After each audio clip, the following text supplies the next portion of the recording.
I don't want to make this idea of I've come up with this on my own, because I haven't. I've built off of, and actually that's what I love about this too, is that I was able to engage in continuous improvement off of things that have come before.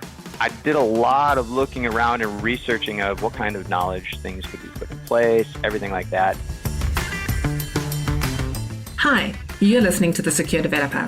It's part of the DevSecCon community. Join us June 23rd for DevSecCon 24. It's a free, global, vendor-neutral, community-driven conference that connects developers, security, and operations teams to learn and enable the integration of security into their development practices. Find out more at devseccon.com. This podcast is sponsored by Snyk. Snyk is a dev-first security company, helping companies fix vulnerabilities in their open source components and containers without slowing down development. To learn more, visit snyk.io. SNYK.io.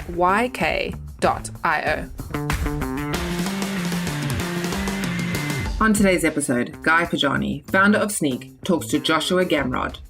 Joshua is set on influencing cultural change and introducing security by investing in others through the development and delivery of gamified security, engineering customer-centric security solutions, focusing on risk, and utilizing continuous feedback and data to drive our decisions.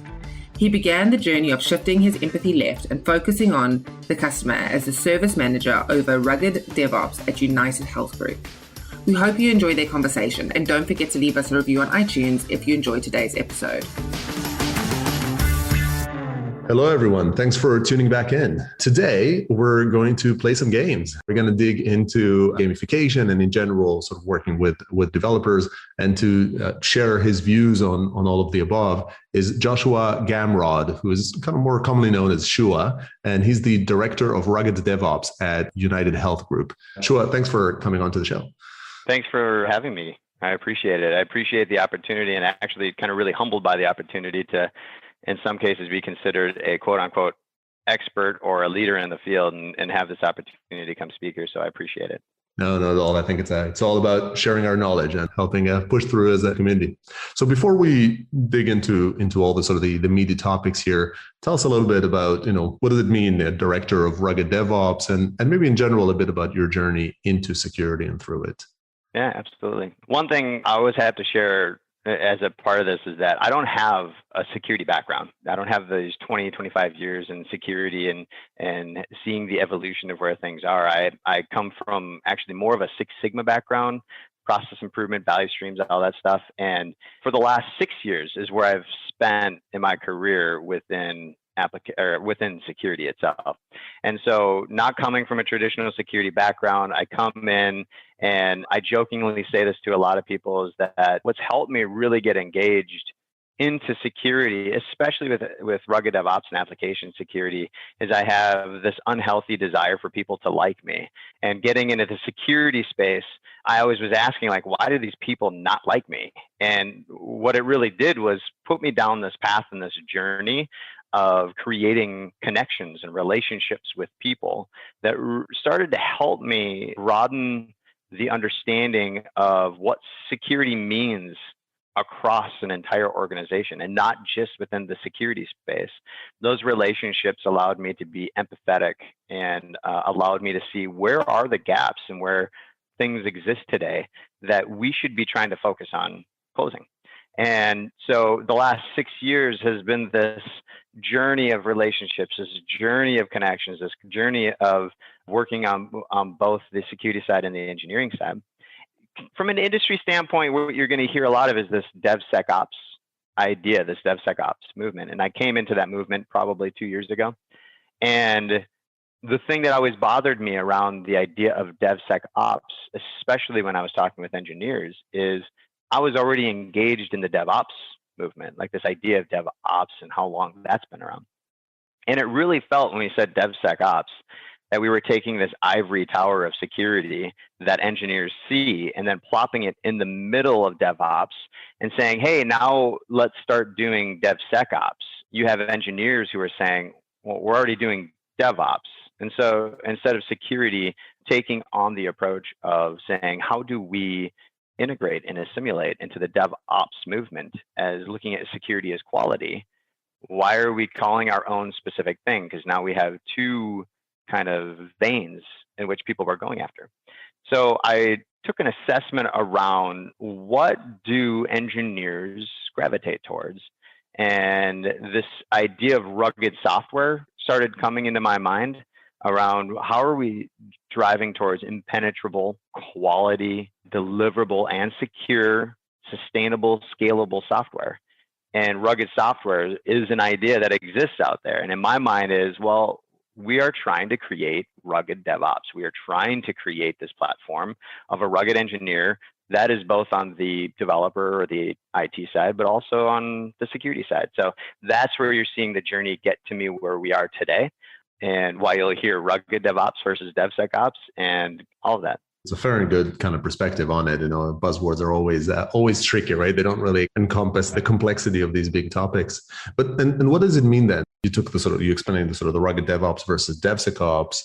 When you're talking about being a director of rugged DevOps, what does that in practice mean in terms of your role in the org? If I change this even from just more of a philosophical standpoint of what am I trying to do as a leader within rugged DevOps has more to do than just the company I'm at. I'm looking at this from an industry perspective and how have we driven security in the past. And a lot of this has, as I mentioned, the relationships and the connections are a huge portion of what it means to drive a cultural movement, especially within the rugged DevOps space. So what that means for me is I'm driving first and foremost a cultural movement within my line of work. I'm trying to get my team members who work under this particular organization to build the same connections and the relationships that I have. It's moving us away from being a compliance-based thinker into a human-based thinker or a customer-focused based thinker. It's more of like a how can I help you, not a what have you not done mentality.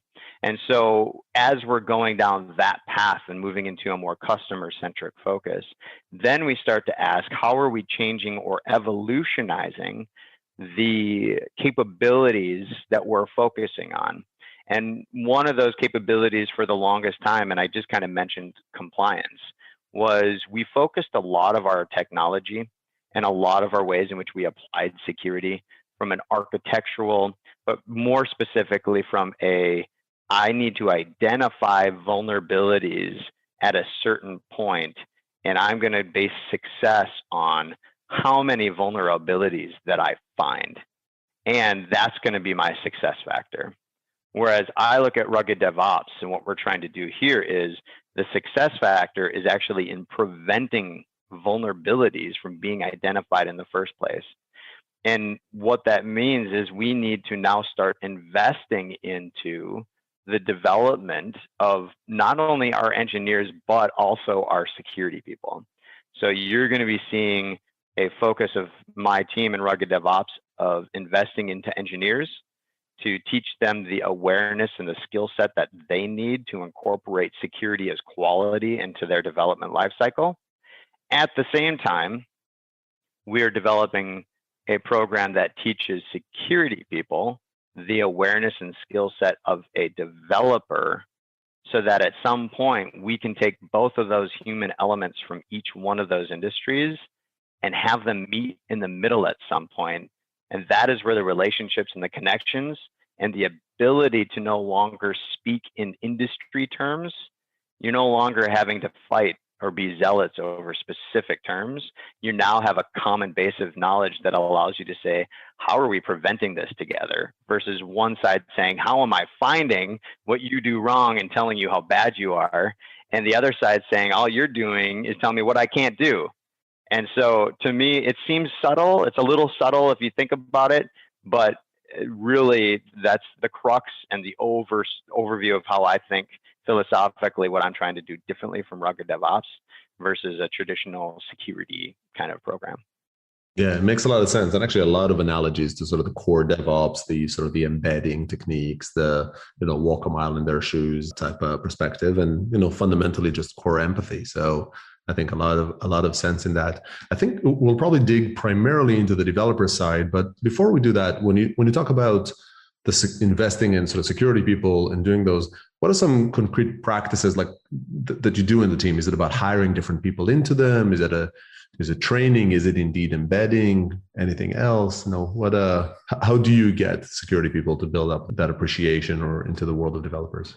To be honest, that's been a journey too, and it's not over yet. And I feel like that part of my philosophy is that I spent so much time being empathetic to engineers that I forgot about security engineers as I was going on this journey. So if you're wondering like, how did that evolution work, is that as we started to build out security awareness and skill set training for our engineers, what I started to find out was a lot of security people saying, well, wait, what if I want to learn developer skills? And so that's what really started getting, probably less than a year ago, is when that particular part of my mind started thinking, well, we need to start investing in this side. So you'll see the lessons learned of the topic that we'll get at really soon, which is the gamification of how we are investing into the developers, how that same lesson learned is being used of how we're applying it to the security space too. So still a gamified approach to the high level idea of increasing their awareness and skill set, which is kind of helping them walk in a mile of the developer shoes.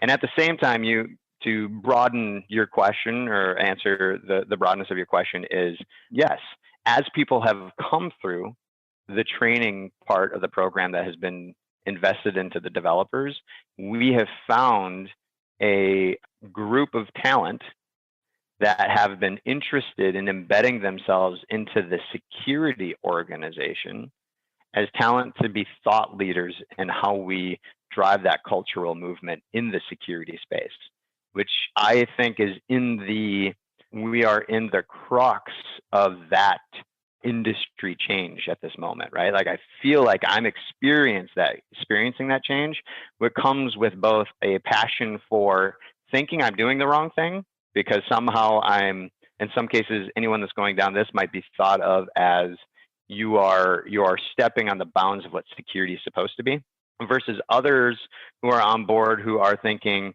no, this is right. Like this is uncomfortable, but it's a legit uncomfortableness that we all must experience in order for us to make it to that next evolution of where we need to be as a security and a developer organization. Then you have this third category, which is I have no clue what's going on, but I'm just going to kind of go along with it and hope I see where it ends up. And so all of that being said, that it's been both the training, it's been the hiring of individuals who have had engineering experience into the security space, and then it's reversing my empathy for engineers to also now figure out how I'm empathizing with the security space. Yeah. What's the sort of the core root of the discomfort? What do you find people are most uncomfortable with regards to this change? You know, if they come from the previous different kind of perspective on it. I think you're now getting kind of the human element or the human characteristic of change is uncomfortable in any way that you look at it, right? As you and I were preparing for this conversation and you talked about, I'm moving into a new house. I've noticed that as I'm doing different things in my life, as talking to a plumber, talking to an electrician, talking all this stuff, I feel like there's things that I'm dropping the ball on or I'm letting go behind, which creates this uncomfortableness in you because it's something that's totally foreign to a certain degree to your everyday experiences in life. And so going back to what I said earlier is that I'm coming into an industry that I'm working now with people who have been in here for 25 years, who have been in here for 30 years, who've been in here for even 10 years, right? And the amount of change that has happened in the technology landscape has been so fast that when you look what I see as traditional security skill sets, you know, going to college, building your knowledge and awareness around security, thinking of how you apply it, thinking about the software development lifecycle and how waterfall to agile has even changed. Think of how much testing in general has changed from a quality perspective against an application. How you run continuous testing is so different because from a waterfall, you could wait till the end to test everything. And you had this it was almost like a huge event, right? And the same thing with security is you'd have this huge event applying security. Well, now that comfortability on how we used to do things are being challenged, like anything else, it's like they're going into a new house and having to do something totally different. Not only are they having to do something totally different, they're being made to do something totally different. And none of us like to be made to do anything. None of us like to be forced to do anything. And I think that is where I feel the discomfort comes from. And until you get them to, it's kind of like jumping into a pool, right? This idea of you don't know how cold the pool is. You can hypothesize how cold the pool is, and you build in your mind how bad it's going to be when you jump into it, but you don't really know it until you dip your toes into it. And then you can start to create and formulate a reality towards your assumptions. And so I feel like I'm asking individuals to, even though their discomfort is there, just dip your toes into it. Just like take even that little bit of foot plunge in order to open up your mind towards what change could possibly mean for you. Yeah, makes sense. So let's indeed sort of shift to the developer side and the sort of the, I guess we've been sort of taunting with the this concept of gamification a little bit. Maybe give us a bit of context about, in general, how do you engage or think about engaging with development? And then we can kind of go into how does gamification play into this? Yeah. So as I had mentioned earlier, this idea of, I started asking the question, like, how are we, to a certain degree, having engineers dip their toes within a security space, right? And I think there's a whole bunch of ideas that have been tried.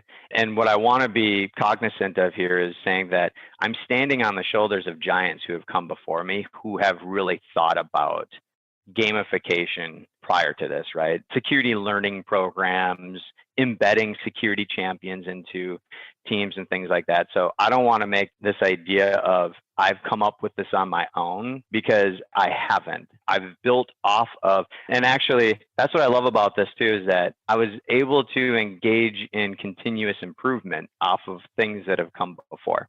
I did a lot of looking around and researching of what kind of knowledge things could be put in place, everything like that. And there's two things that I really thought that needed to come into place for how we worked with the engineers. One is we needed them to understand, first of all, the security awareness. How are we building out their awareness of what security is?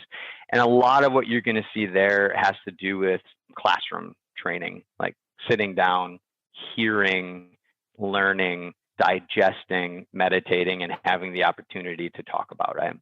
The second thing I thought about focusing on is then the skill set. How are we putting into the hands of the developers the opportunities to actually work now on what they just heard in the classroom? So anyone can sit in a classroom. Personally, I am horrible at tests. So I could sit in a classroom, I could have digested everything and just taken a test, and you would have thought I didn't listen to anything just because I'm horrible at test taking. So for me, the way I learn is through hands-on application. And so this combination of how are we building the awareness, how are we building the skill set? Third, how are we building excitement around doing it? And this desire to want to be a part of this. There was the philosophy that we started talking about around gamification and how we created that excitement through gamification and the psychology of gamification. We're honestly hitting upon, that's why I say the psychology, or like I'm standing on the shoulder of giants, is because all these freemium game people already did this work for me of why am I so like Candy Crush? Like that's kind of what went through my mind right away when I started thinking about, like, I spent hours playing Candy Crush when it first came out.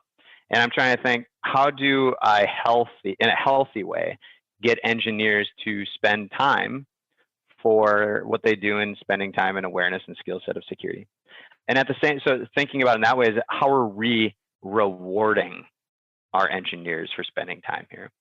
Because I think traditionally what you would see at is I constantly hear, and I'll still hear it today, and there's nothing wrong with, the idea of the stick versus the carrot. I constantly heard as a solve for our problem is you needed to introduce the stick. In my mind is I'm like, well, I mean, okay, I get the idea of policy, law, making sure people are doing it to protect people.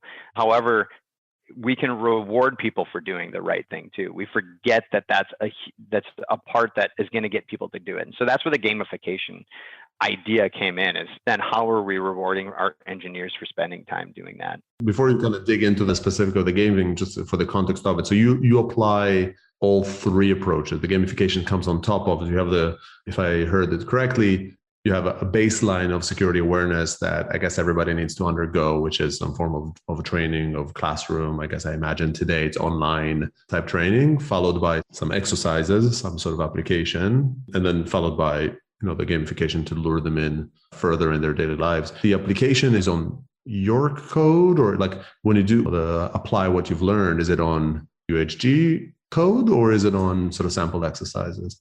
Great question, because now you're getting at the philosophy of what I think are quests that actually work, or the application side of it. So in the true gamified thing of it, you're going to hear me call them quests.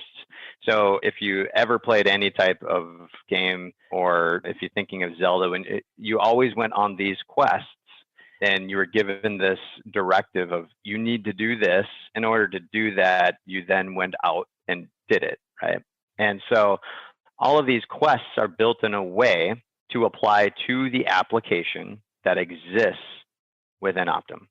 And the reason that this is kind of where my idea came in differently compared to what I've seen in other educational programs was the benefit that I wanted to see come to us also from a security side of thing was they're taking what we're asking them to do and applying it to their application so that they're understanding our best practices, and we're benefiting from it because they're actually applying now what they learned to their physical application.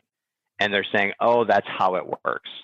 It's also pointing developers towards best practices and repeatable patterns of how they apply what they've just learned to their application as well. The third thing that I see that came out of that, how it benefited the security side, is that it challenged us to look at these quests and say, are we prepared in a way to have developers walk through this quest and apply what we're saying, right? Have we made this quest so impossible because we haven't enabled them to do what we've asked them to do? So it's challenged us in that perspective too. And the fourth thing is, and this kind of gets into what other people might run into a problem with when they're trying to apply some type of learning program or gamification, is a lot of if you're looking at funding from a development or an application standpoint, you have a lot of, especially from an agile perspective, you have user stories that are created to create features that the business is paid for. And so there's an X amount of money that's described for the product that you're building upon. And if we created simulations of applications, that would mean that they would have to find time outside of their development cycle to spend towards learning and application. And what I wanted to do was say, actually, no, how about you build in these quests into your backlog so that you benefit by doing what you're supposed to be doing within the backlog itself, and you're that much further ahead. And that is all a part of what the business is paying for as part of your product in the first place. That is still a philosophy, I think, that some people totally understand and grasp and build into, like leaders have grasped it and built it into their backlog, is saying that even though this is training, this is actually application towards a particular user story towards my product. Whereas I still think we're kind of fighting the philosophy of those individuals that might still see it more as its own training piece.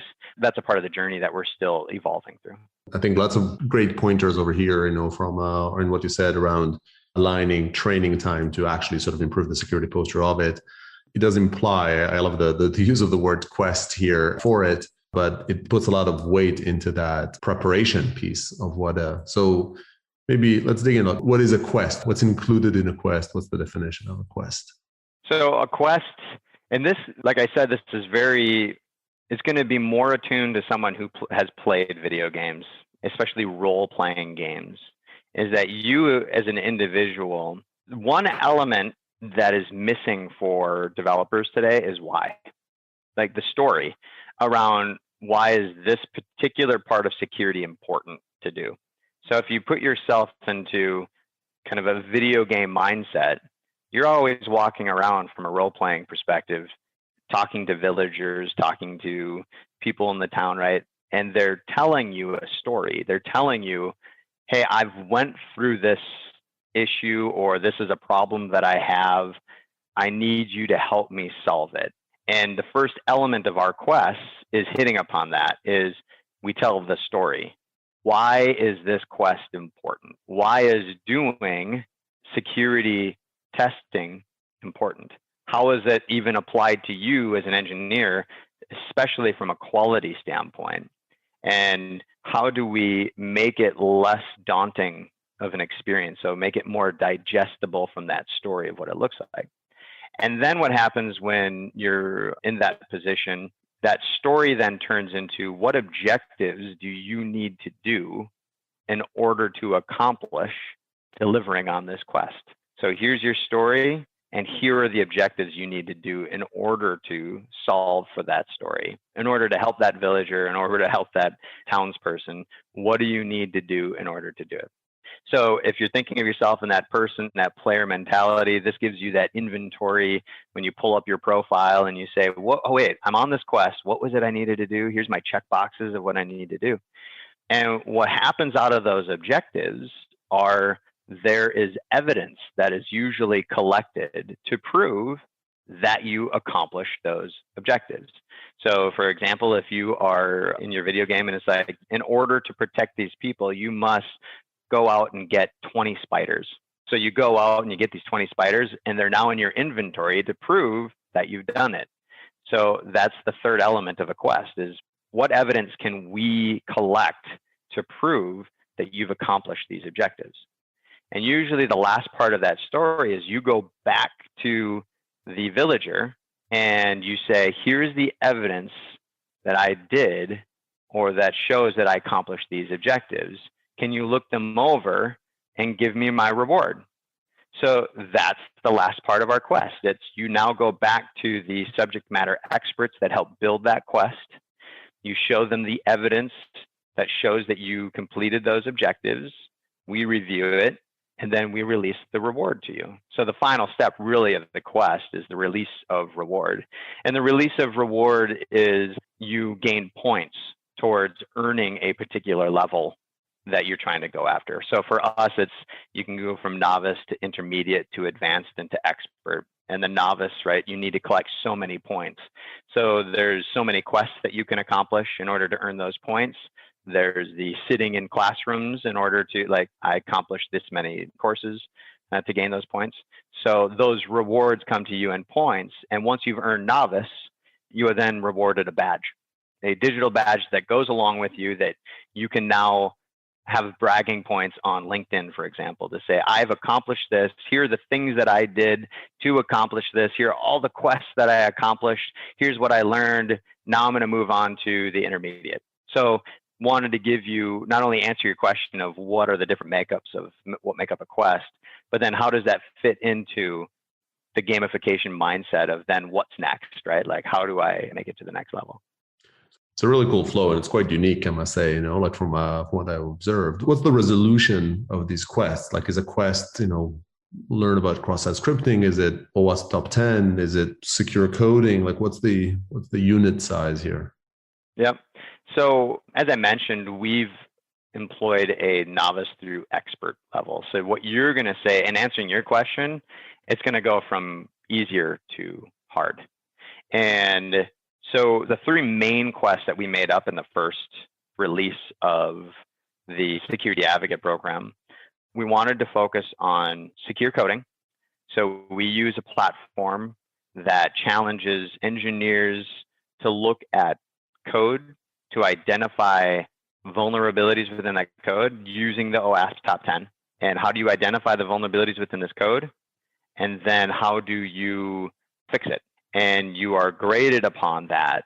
So that's probably the only quest in the initial thing that doesn't actually apply to your application, right? We actually have a simulated area, because then we know these vulnerabilities exist. So focusing on secure coding. The second thing we want to focus on is threat modeling. So a lot of what you're seeing within the architectural space today threat modeling to me goes beyond security. It's actually unfortunate to me that it's just called threat modeling, when what we could be saying is we are doing solution architecture design, and on top of that, identifying the threats as a part of that solution architecture design. So to me, this is an enterprise architecture way of trying to teach. It's now we're trying to improve the skill set of an individual to now apply threat modeling to that. So we have them go through a threat modeling course that teaches them in a light way how to apply the threat model to their application itself. And then they deliver us the ability to show how can they apply this threat model? How did they identify threats that they hadn't previously identified with their application? How do they show us that they built a user story to remediate those threats? And then they move on to the next piece, right? But it's a fairly small, we want a archaic one at the novice level. Like I said, we focused on the secure coding, the threat modeling, and then we talk about security automation, which is now how are you applying security testing or security quality to your, so now that you've learned how to secure code, how can you prove that you did it? And so we want them to automate a security testing capability into their development pipeline. So if you are within your journey of DevOps or CI/CD in an automated fashion, how are we helping you or enabling you to integrate whatever capability we have today? Which again shows you why the value of these quests applied to actual applications is that we as a security team can actually point you to the right tools to use as well, or the tools that we expect you to use. And then same thing, how are you running a complete security test against it or a scan against your application? Show me that you've identified some vulnerabilities. Show me how you put them into your user story or backlog and how you fix them.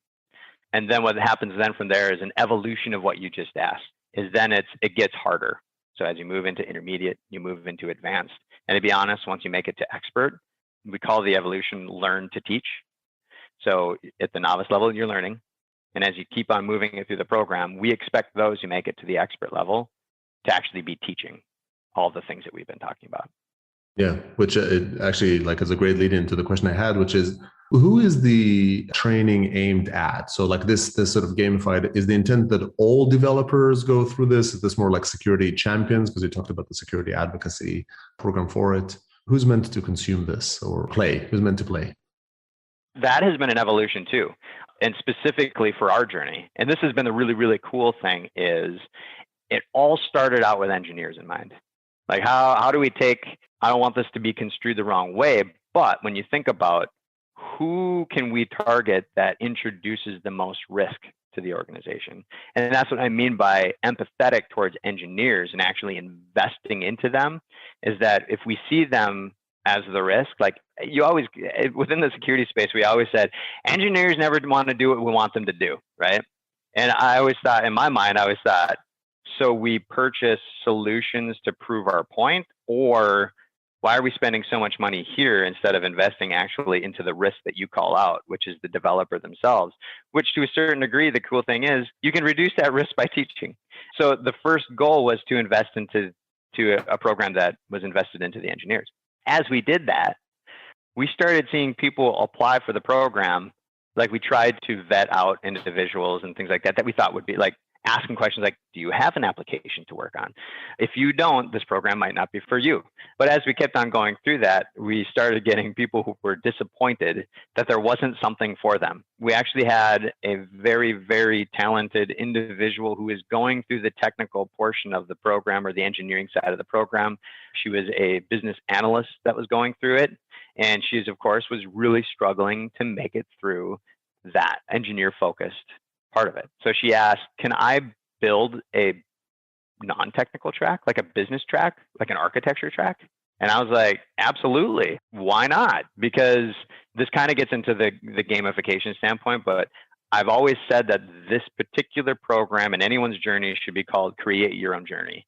How does an individual who's not an engineer still look at the platform that we put in place and create their own journey? That's what this woman did. She went through and created the same type of, we're going to sit there and here's what, from a business perspective, you should be aware of from a security perspective.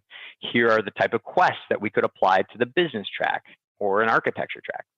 And so we now have expanded in the last probably 4 months to not only target engineers, but now to target business people.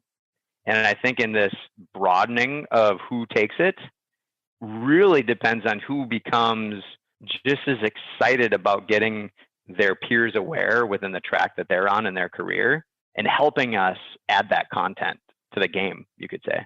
So we're now saying, hey, pick, like, are you going to be a warrior, or are you going to be a wizard, or are you going to be a, right? Like, you pick what quote unquote race you want to be a part of in your game, or maybe your career picked a race for you. But you can now pick that and say, how is my journey different as a warrior or a wizard or like quote unquote assassin, right? And that's what we're doing, is we're finding different paths that people want to go down and just identifying which part of security would we need to teach them. It's great that this sort of applies to everybody, and I love the different tracks. Two key questions. One is, what is the rewarding system here? So what do people get, if they complete things? You talked about digital bragging rights. And the second is, technically, is this sort of spreadsheet driven? Is there sort of tooling behind the scenes? How is this implemented? The rewarding is a broad spectrum that's going to be a challenge that is going to be different for each person. Let's say they wanted to reach out to me and talk to me about how would this work within their organization. There's probably going to be different challenges that exist with each company, right? And one of those things can be a reward. And the reason is that you are going to have people in the program that fluctuate from entry level to senior people. Within our organization, how you reward people either monetarily or non-monetarily fluctuates between all of those layers, right? So we try to be flexible and reward where we can, where people are at. So for example, if you are entry level and we have a reward system here that allows us to apply monetary reward to what you're doing, we try to release as a part of the reward of what you did is where you are within the program, that monetary reward to that individual that is able to have it. If you are not able to have a monetary reward, but it's more focused on kind of, for example, bonus, right? Is what we've tried to do is create a copy and paste goal that an individual can put into their development program, like in a whatever any company has where you're looking at goals and objectives at the end of the year and how it applied to you for your end of year review, to allow you to have that conversation that said you went above and beyond within your senior position, and then allowing that particular part of the system hopefully, take its place. The other part of reward that we really try to do too, though, is swag, right? Like, hey, you do this. We try to give out swag where we can. And then so like when you hit the novice level, we send out a certain swag item. When you hit the intermediate level, we send out a swag item. So each person, no matter where you are going to get a swag item. Think of the non-monetary rewards, introducing individuals who graduated their certain place to the leaders. Exposure, like giving people the exposure to the organization and the leaders that, hey, this person is spending time doing it. So I've really tried to do a lot of partnering with our CISO, with the leadership here to say, hey, can you send a recognition to this person? Like, even if it's email, I don't care what it is. I remember the first time when we first started going out, when we had enough of a small group of people where we were able to do personal phone calls, right? And I just thought it was great because our CISO was able to call one of the individuals that had graduated, and I follow up with that individual, and I was like, hey, did you get a call? And they were freaking out because they saw this name come up, and they were like, what did I do wrong? You're getting a call from the CISO. And I thought that was a great transition to show the philosophy change of what we were trying to do, is that CISO wasn't calling you to tell you what you did wrong. We now have it calling you to tell you what you did right, which is totally encapsulating what we wanted to do and where we wanted to go with the program. Is it now was rewarding instead of having, like, they thought they were going to get hit by a stick. Instead, they were given a whole bunch of carrots with it. So, and then the other reward, like I said, is we do use digital badging here. So we have a digital badging system, which allows us to get into the second part of your question, is what's behind all of this. So we have a combination of, we have developed our own platform. So we have a securityadvocate.com, right? I'm keeping the name of our company out of it, but it's our name of our company, whatever, securityadvocate.com, where you're able to see the gamified reporting even. It shows who's the leaders, who's all of this. And then beneath that, a data layer that allows us to track all of these things that we're talking about. But we've also partnered with other companies. So when we're talking about the coding portion of it, we partner with companies to offer that particular platform. We also, from a learning perspective, we have a learning platform that we work with to apply that as well. When it comes down to the quests, I actually integrated all of our quests into a Git platform so that individuals would be able to see the quests. They are able to create their own repo of that particular quest. They add their evidence to their repo. They then submit a pull request for us to review their repo and their evidence, and then we push that in. So we were trying to kind of meet engineers where they were at. And then all of that is automated for how we release a badge, how we release the points, how we identify the points. And that has evolved from just how successful we become. So at first, right, imagine a spreadsheet full of things that's now evolved into a platform that we've developed for it. Yeah, no, excellent. This whole gamification sort of setup is really quite next level, and I can see how it scales super well. I love the rewards, and it requires a certain amount of tech investment, but it sounds like it's well worth the effort. I guess maybe one last question would be, how do you know, beyond kind of a gut feel and such, how do you know that it's successful? How do you measure kind of the impact of such a program? Yeah, I think that measuring part is still a part of our journey as well.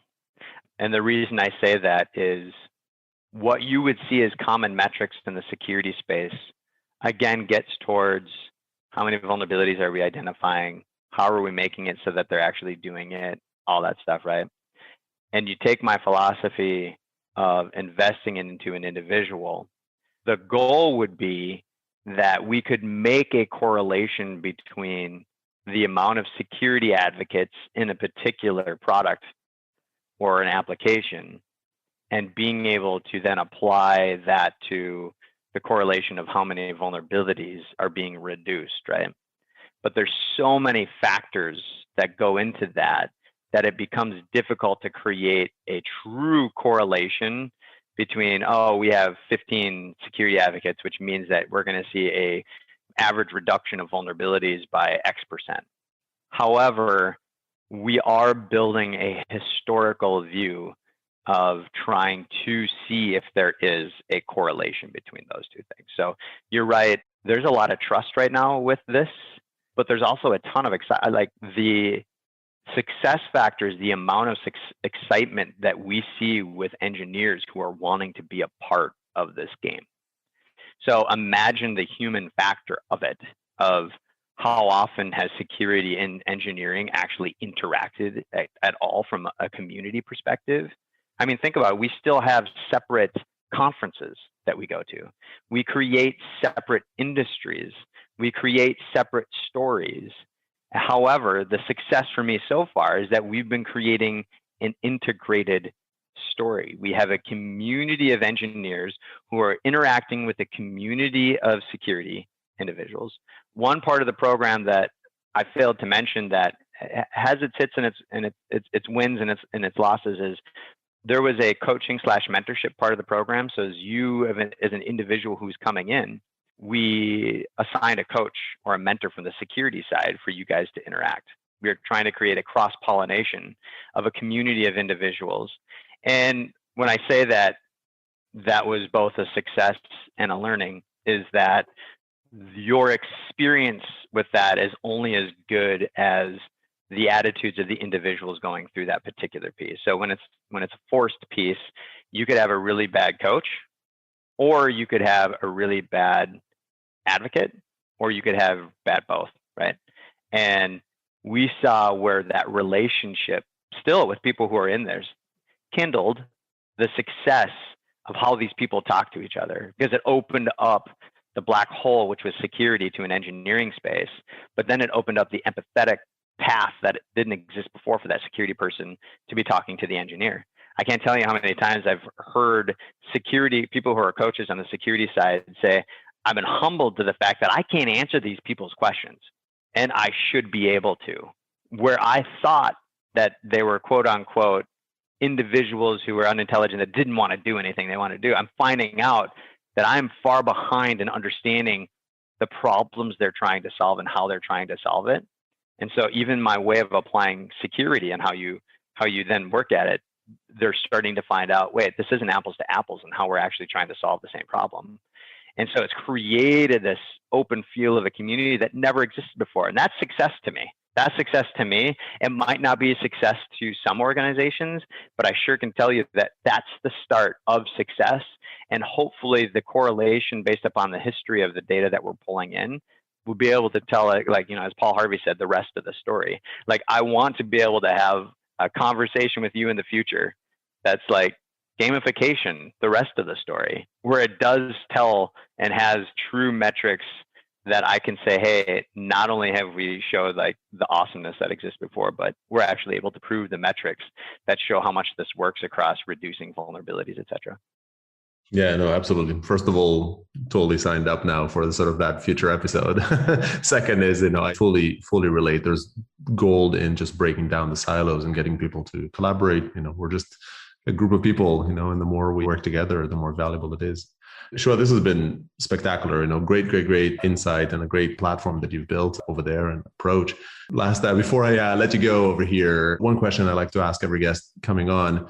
If you take out your crystal ball and you think about someone sitting in your role, in your chair in about 5 years' time, what would be most different about their reality compared to yours? What I see coming, especially, and this is kind of maybe an overused term or an misunderstood term, is the idea of how artificial intelligence is going to make its way into how we drive security. A lot of what we see today is humans still interacting with their particular systems, and we're allowing technologies to kind of be the mediary to show us kind of the telemetry that gives us, how do I interact with you from a security analyst point of view to you as a developer, and then how do we working through to identify like false positives, that entire process. What I see coming is an artificial intelligence platform that identifies based upon input, looking at code, saying, just so you know, you're most likely with your team going to be introducing this type of bad quality into your product. Like, it's going to give us intelligence to be able to point us to directions that we would have had more human interaction with before, that I think artificial intelligence is going to work its way into. I think the other thing from kind of an artificial intelligence standpoint is that it's going to reduce the amount of, like I said, the manual interaction that goes along with how we do our work, and the way we analyze and what we do is going to be totally different, I think, as we look into the future. And I think it's going to free us up to, again, be more of a community of how we develop together versus having, I see a combination of an industry where you're not necessarily having the security industry and the engineering industry. We're actually seeing a quality, like a development industry that has those built into it. Yeah, no, that's a great kind of a look out into the future. I relate to a lot of this. Joshua, this has been great. Thanks a lot for coming onto the show and sharing these insights and learnings. And as we said, you're sort of now signed up to sort of a future episodes to do a V2 or sort of a learnings of a year later. So we'll get back to you. I appreciate the opportunity. Like I said, I'm humbled to have these conversations, be a part of this, the opportunity to actually have the experiences that I'm going through. And so I appreciate it. And as a part of this, I'm always, like I said, I'm open outside of this. I don't work for a particular company. I have a philosophy that I love to share. I love to be a part of. And if anyone anywhere has this idea of wanting to reach out to me, please do so. And let's talk about how we apply this to make a better space, to make a better time for all of us as we're kind of going down this journey. So thanks again. Thanks for the opportunity. Appreciate it. No, for sure. And actually, if someone wants to find you on the Twitter sphere, or where can they find you? Well, you're kind of pointing out, though, that from a security space, social media isn't where I spend a lot of my time, but LinkedIn probably right now is LinkedIn is the easiest way to get a hold of me. And I, at least from a social platform perspective, can be identified there, but you won't find me probably anywhere else. Sounds good. So thanks again. And thanks everybody for tuning in. And I hope you join us for the next one. Thanks for listening to The Secure Developer. That's all we have time for today. To find additional episodes and full transcriptions, visit thesecuredeveloper.com. If you'd like to be a guest on the show or get involved in the community, find us on Twitter at @DevSecCon. Don't forget to leave us a review on iTunes if you enjoyed today's episode. Bye for now.